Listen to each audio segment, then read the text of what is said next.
Hamas entrega a Israel los restos de 4 rehenes muertos como parte del acuerdo del cese al fuego. Familias de las víctimas esperan que Hamas cumpla el pacto de paz y devuelva los restos de todos los secuestrados. Una ex rehén comparte su testimonio en entrevista exclusiva. En Gaza, la población vive entre la esperanza y el escepticismo. El presidente Trump afirma que el acuerdo de paz prioriza la reconstrucción del territorio sobre la creación de un Estado palestino.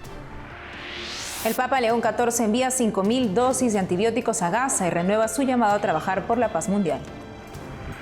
En Costa Rica arranca la campaña electoral. Un analista explica los grandes desafíos del próximo presidente y los perfiles de los principales candidatos.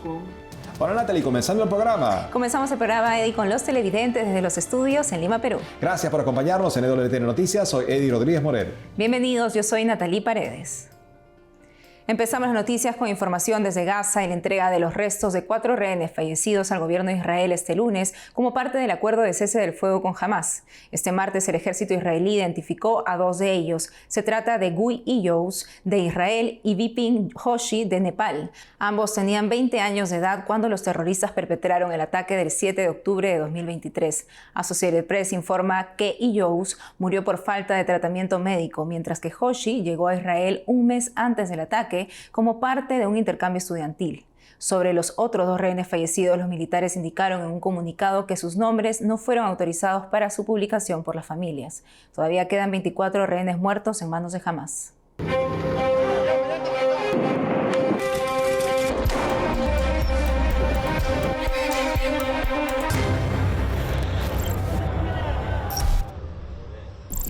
Todo el mundo contemplaba tantos reencuentros de familias, de ex rehenes, de Hamas, que en un momento que ha sido también caracterizado o llamado un nuevo inicio para la paz en la región y esperemos también en el mundo. Para saber más al respecto desde una perspectiva muy cercana a los hechos, estamos con la señora Karina Engelbert. Ella es oriunda de Córdoba, en Argentina, ex secuestrada con sus 2 hijas menores, liberadas en noviembre de 2023, cuyo esposo lamentablemente fue asesinado el 7 de octubre de ese año, a la espera de que sus restos sean devueltos. Ella nos habla desde Kiryat Gat, en Israel. Señora Engelbert, bienvenida al programa. Buenas tardes. Señora, pues le agradezco que esté con nosotros en este momento, que por supuesto para usted es un momento también de reencuentro, digamos, también es de espera, a la espera de que los restos de su esposo sean justamente devueltos junto con los rehenes vivos que han sido también liberados el día de ayer. Nosotros estamos pasando unos días de alegría con la vuelta de los 20 secuestrados que ayer han sido liberados, pero con mucha tristeza y con mucha angustia por no saber de los 24 secuestrados que fueron asesinados por Hamas y todavía siguen secuestrados y en manos del Hamas. ¿Se sabe algo en estos momentos? Porque sabemos que este es un plan, por supuesto, de diferentes etapas. La primera etapa incluye el retorno también, por supuesto, de los que han sido secuestrados que ya no están con vida, ¿correcto? Supuestamente teníamos que haber recibido ayer la mayoría de los cuerpos, no solamente 4. Así que para nosotros es una forma de que el acuerdo de paz que se firmó con la ayuda de Trump y todo su equipo y los países árabes, en este momento esa parte del apuesto no está funcionando porque todavía no recibimos ninguna noticia de los 24 secuestrados que han sido asesinados. Habiendo pasado usted por una situación tan difícil y tan dolorosa con la que plenamente nos solidarizamos, señora, ¿cómo ve usted hacia el futuro este momento que estamos viviendo y que todo el mundo está contemplando? Bueno, la verdad es que la esperanza es lo último que perdemos y es lo único que tenemos para abrazar ahora, la esperanza, esa esperanza chiquita de que Ronen vuelva, el cuerpo de Ronen sea devuelto, que pueda tener un entierro digno, que pueda estar en su casa y junto a él los otros 23 rehenes, entre ellos, secuestrados, disculpa, entre ellos una mujer, una chica que fue asesinada y su cuerpo secuestrado. Así que es una espera muy cruel. Entiendo, señora. Usted en el momento del secuestro, entiendo que no toda su familia estaba reunida en el momento de ese terrible ataque, por lo que usted y sus dos hijas fueron secuestradas, pero entiendo que también había un joven de su familia, un hijo que estuvo ausente en ese momento y se libró de ser secuestrado. Sí, mi hijo mayor no estuvo ese fin de semana en el kibutz Nir Oz y eso es lo que lo salvó. En mi casa, en la familia Engel, hubo 3 secuestros diferentes. El primero es de Ronen, que él era voluntario del Maguen David Adom, la Cruz Roja de acá de Israel, y él estaba preparado para recibir la orden a dónde ir, a quién ir a ayudar. El encargado del lugar, de la región, le pidió a Ronen que se prepare, que prepare su arma personal, su bolso, y así es lo que hizo Ronen. Me pidió a mí que entre en la pieza de seguridad con las chicas, con Mika y Yuval, y esa fue la última vez que vimos a Ronen. Ronen tuvo una batalla contra terroristas que entraron en mi casa, fueron muchos, hubo una batalla de balas y al final le tiraron 3 granadas y así Ronen fue asesinado. Al tiempo, aproximadamente media hora, es el secuestro mío, que es un secuestro violento por civiles, y así llego a la franja de Gaza, que es un viaje cortito de minutos. Y a la media hora después es el secuestro de Mika y Yuval, que ellas fueron por terroristas con armas secuestradas. En el camino un accidente y Yuval y Mika estuvieron en horas en los túneles y al final terminan en el hospital donde reciben un tipo de ayuda médica. Que no la puedo decir ayuda porque fue muy poco lo que recibieron.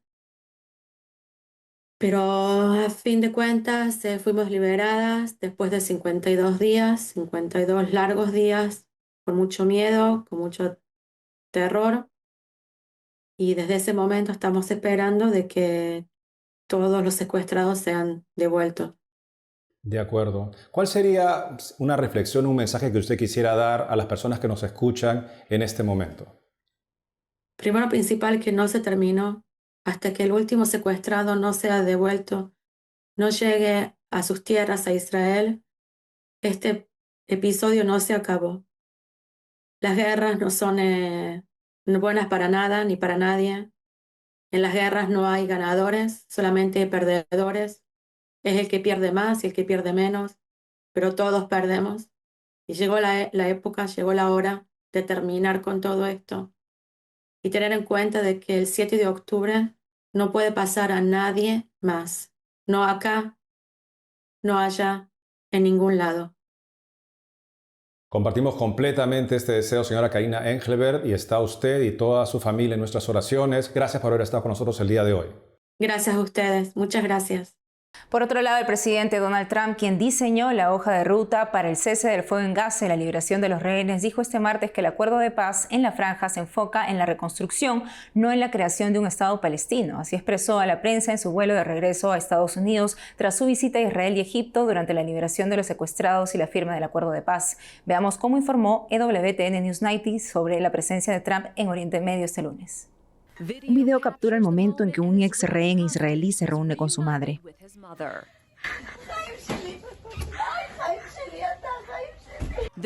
Las escenas de alegría se extienden por todo Israel. Y en la Plaza de los Rehenes de Israel, este cántico. Las imágenes muestran al presidente Donald Trump reuniéndose con las familias de los rehenes en Israel. Fue recibido por el primer ministro Benjamín Netanyahu en el aeropuerto de Tel Aviv antes de que los dos líderes se dirigieran al parlamento israelí. Usted está comprometido con esta paz. Yo estoy comprometido con esta paz. Y juntos, señor presidente, lograremos esta paz. Después de tantos años de guerra incesante y peligro sin fin, hoy los cielos están en calma, las armas callan, las sirenas se han apagado y el sol sale sobre una tierra santa que por fin está en paz. El presidente Trump afirma que esto podría ser el comienzo de la edad de oro para Israel y Oriente Medio. Dentro de varias generaciones, esto se recordará como el momento en que todo comenzó a cambiar y a cambiar mucho para mejor.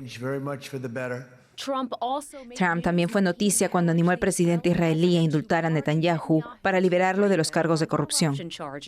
Eso no estaba en el discurso, como probablemente ya sabes. Netanyahu agradeció a Trump durante su salida de Israel. El Air Force One llevó luego al presidente Trump a Egipto para que pudiera participar en una cumbre mundial sobre el futuro de Gaza. Si miras Gaza, ves que necesita una gran limpieza. La ceremonia de paz en Oriente Medio celebrada en Egipto atrajo a líderes de más de 2 docenas de países. Este es un día increíble para el mundo, por no hablar de Oriente Medio. El presidente Trump participó en una ceremonia de firma que marcó la primera fase del acuerdo de alto el fuego. Han hecho falta 300 años para llegar a este punto, lo pueden creer, y además va a mantenerse. Y con una pancarta que decía "Paz en Oriente Medio" detrás de ellos, los líderes mundiales se turnaron para abordar el impulso hacia la paz. Hoy es uno de los días más importantes de la historia contemporánea, porque se ha logrado la paz.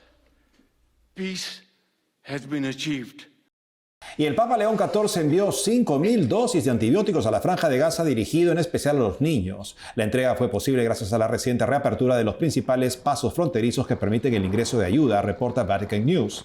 El envío de medicamentos fue coordinado por la Limosnería Apostólica, organismo del Vaticano encargado de ejecutar en nombre del Papa las obras de ayuda. Asimismo, Cáritas Jerusalén desplegó sus equipos médicos en Gaza para entregar 10.000 latas de fórmula infantil a familias con recién nacidos y niños pequeños, según la organización católica. Veamos qué se vive en Gaza hoy. Palestinos caminando por sus tiendas de campaña, su hogar en estos 2 años de guerra entre Israel y Hamás. Están divididos entre el escepticismo y la esperanza sobre su futuro.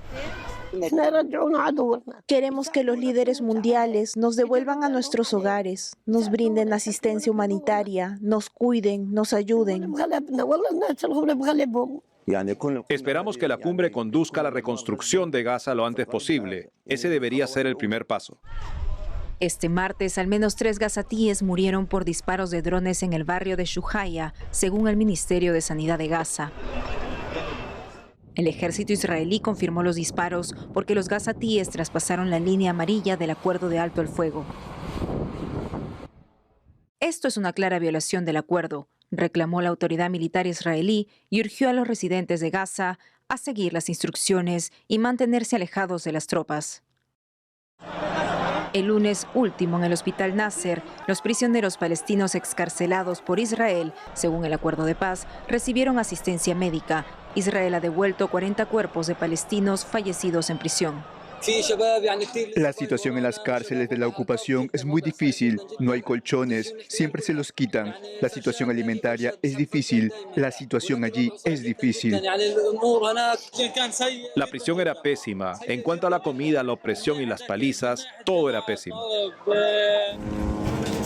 Mientras los residentes esperan la reconstrucción de Gaza, reciben ayuda humanitaria de diversas organizaciones mundiales.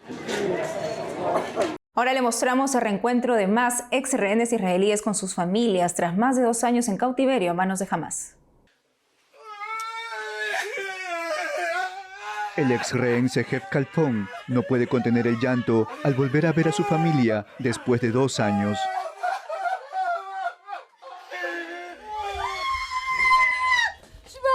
Aquí Bar Cooperstein, reencontrándose con su madre.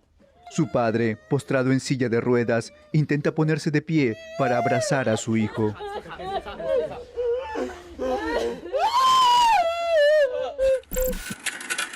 Eviatar David, visto hace 2 meses en un video divulgado por Hamás, cavando su propia tumba y pidiendo ayuda, ahora abraza a sus seres queridos.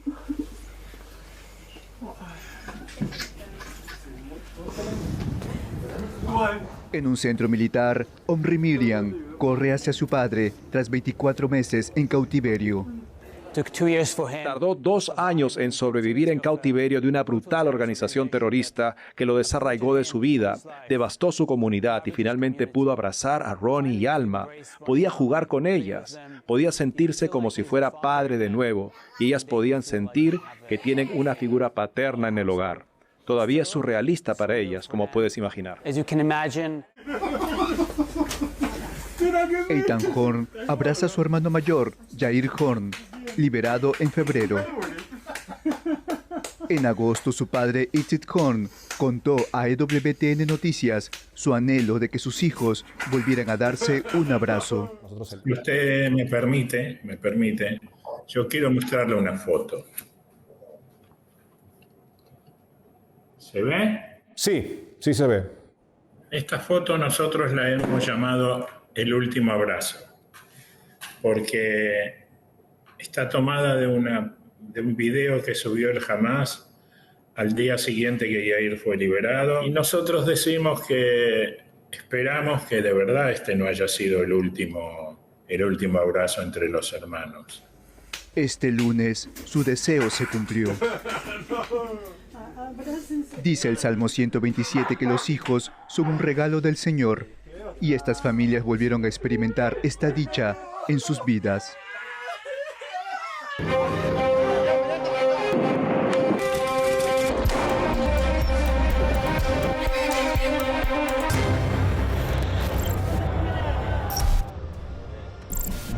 Hacemos una pausa y al volver, el presidente de Italia reconoce a la Santa Sede como la principal autoridad moral en un mundo marcado por los conflictos.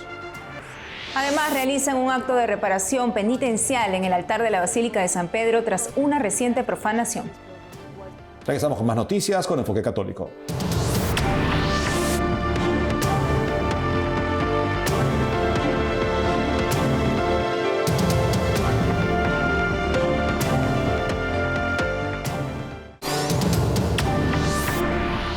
Ahora dirigimos nuestra atención hacia Italia, donde el jefe de Estado destacó el rol del Vaticano en medio de los conflictos mundiales. Nuestra corresponsal Paola Flynn nos cuenta.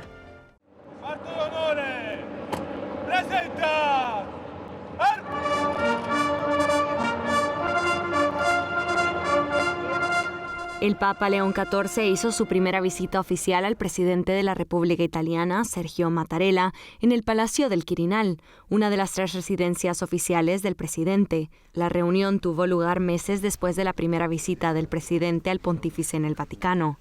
Antes de emprender su camino, el Papa tuvo un solemne y simbólico recibimiento en suelo italiano. Para dar la bienvenida al pontífice en el Palacio del Quirinal, se escuchó el himno de la Santa Sede.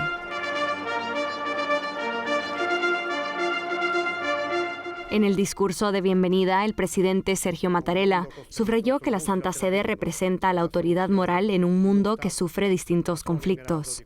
La agresión rusa su larga escala en Ucrania, a distancia de casi 4 años. La agresión rusa a gran escala en Ucrania después de casi 4 años sigue causando innumerables víctimas civiles, sembrando muerte y destrucción y proyectando una inquietante sombra de inseguridad sobre todo el continente europeo. En Oriente Medio, a las atroces heridas del ataque terrorista del 7 de octubre de 2023, le ha seguido una reacción que ha superado no solo los criterios de proporcionalidad, sino también los límites de la humanidad. El presidente reafirmó la necesidad de estabilidad en Oriente Medio y celebró los últimos avances que se han dado hacia la paz. La liberación de los rehenes que siguen con vida es de gran valor e involucra a todos aquellos que tienen en el corazón la civilización y la dignidad de las personas, dirigiendo un pensamiento a quienes murieron en aquellas crueles condiciones de cautiverio. Mattarella dijo que el cese al fuego en Gaza es el inicio de las reparaciones debidas a una población puesta a prueba por gran sufrimiento. En respuesta, el Papa tomó el podium con agradecimiento por la ocasión y renovó su llamado por la paz. Renuevo, por tanto, el apremiante llamamiento a que se continúe trabajando para restablecer la paz en todas las partes del mundo y para que cada vez más se cultiven y promuevan los principios de justicia, de equidad y de cooperación entre los pueblos que son irrenunciablemente su base.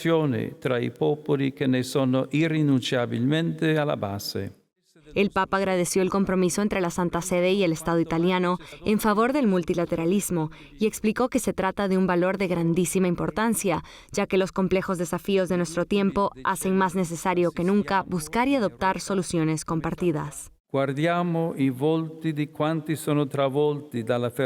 Miremos los rostros de cuantos son arrasados por la ferocidad irracional de quienes, sin piedad, planifican la muerte y la destrucción. Escuchemos su grito y recordemos, con el Santo Papa Juan XXIII, que todo ser humano es persona, es decir, una naturaleza dotada de inteligencia y de voluntad libre, y por tanto es sujeto de derechos y deberes que brotan inmediata y simultáneamente de su misma naturaleza. Derechos y deberes que son, por ello, universales, inviolables e inalienables. Que sono perciò universali, inviolabili, inalienabili.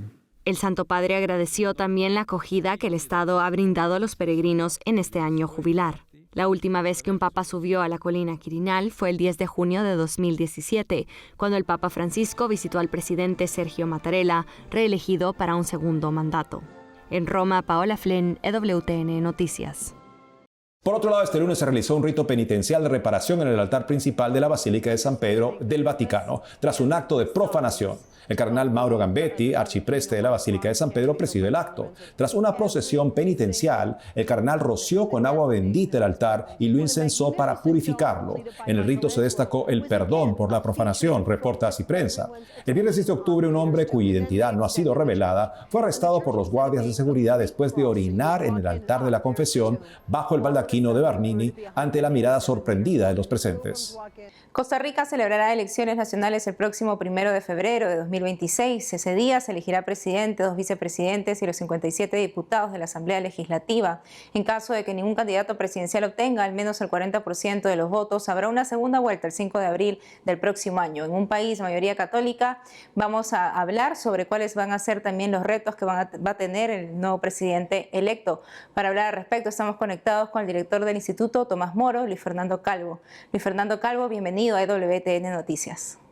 Hola Natalie, muchas gracias. Muy contento de estar aquí compartiendo con EWTN Noticias y los amigos de Hispanoamérica. Luis Fernando, coméntenos quiénes son los candidatos favoritos que se disputan la presidencia en Costa Rica. En términos generales, sí sabemos que hay una persona que es la que viene liderando de manera más o menos consistente las encuestas y ella se llama Laura Fernández y es precisamente, digamos, la continuidad del gobierno actual. La dificultad, pienso yo, que estriba un poco en quién es el oponente, ¿no? Quién es digamos, la contraposición del oficialismo, porque ahí las encuestas sí que están arrojando resultados distintos. Algunos apuntan a que esta persona en el segundo lugar podría ser Álvaro Ramos del partido histórico Liberación Nacional, un partido, digamos, el partido más antiguo en Costa Rica, y también ahí viene apareciendo Fabricio Alvarado, que es del Diputado de Nueva República, que es un partido de orientación cristiano-evangélica. Entonces yo pensaría que estos son como los tres principales candidatos que más o menos de manera consistente vienen apareciendo en los primeros lugares de la preferencia de voto. ¿Y nos podría explicar cuál es el perfil de cada uno de estos tres candidatos en cuanto a la defensa de los derechos innegociables? La candidata Laura Fernández ha expresado ser pro vida, estar a favor del derecho a la vida, pero al mismo tiempo, por ejemplo, ha aparecido apoyando abiertamente la Agenda 2030. En el caso de Fabricio Alvarado, sí vemos que hay una agenda que al menos en el discurso se manifiesta abiertamente pro vida, abiertamente a favor del matrimonio natural, y en este sentido él históricamente tiene, digamos, un récord de votación a favor de la vida más estable, pero lo que le ha faltado ciertamente es que este discurso se traduzca en hechos concretos. Y en el caso de Álvaro Ramos, sabemos que él es católico y una persona, digamos, sí, con una formación católica en general, ¿verdad? Y él, al parecer, es una persona activa en la fe, digamos, asiste a la Santa Misa, pero no se ha manifestado todavía con claridad al respecto. O sea, sabemos que este es un tema que estará presente en las próximas semanas y habrá que esperar un poco para ver si él reafirma su identidad católica en la vida pública, que eso es lo que esperamos, que haya coherencia de vida, que haya unidad de vida y que también pueda aparecer con una agenda claramente a favor de la vida y del matrimonio. Luis Fernando, ¿y cuáles considera que son los principales desafíos que deberá enfrentar el próximo presidente en Costa Rica? Bueno, algunos dirían que el principal reto es económico y es empleo. Por supuesto, estas son cuestiones importantes, pero yo creo que aquí hay que darle una mirada católica a la cuestión, es decir, desde la doctrina social de la Iglesia. Y en ese sentido, a mí me parece fundamental que el próximo presidente de la República dé retroceso, dé marcha atrás en lo que yo podría llamar la destrucción del ser humano. Y esto se nota no solo en la agenda, por ejemplo, de la cultura de la muerte, ¿verdad? El aborto. Por ejemplo, en Costa Rica tenemos una norma técnica de aborto, la fecundación in vitro, que también es legal ya desde hace algunos años, sino también en lo que llamaba el Papa Francisco la cultura del descarte, es decir, el consumismo exacerbado, el individualismo del costarricense, ¿no? La bajísima natalidad. Otro muy importante, la desigualdad económica. Tenemos un nivel de vida razonablemente bueno, pero hay serios problemas para redistribuir adecuadamente la riqueza y nos parece que esto de la lógica católica es fundamental. Y finalmente yo quisiera mencionar, por supuesto, la cuestión de seguridad, que sé que también es una lacra en otros países, la seguridad, digamos, por el aumento terrible de homicidios, del crimen organizado, el crimen organizado que entra inclusive a las altas esferas de la política y bueno, esta es una realidad que también Costa Rica enfrenta. Acompañamos entonces a Costa Rica en oración ante las próximas elecciones. Luis Fernando Calvo, muchas gracias por la entrevista. Muchas gracias.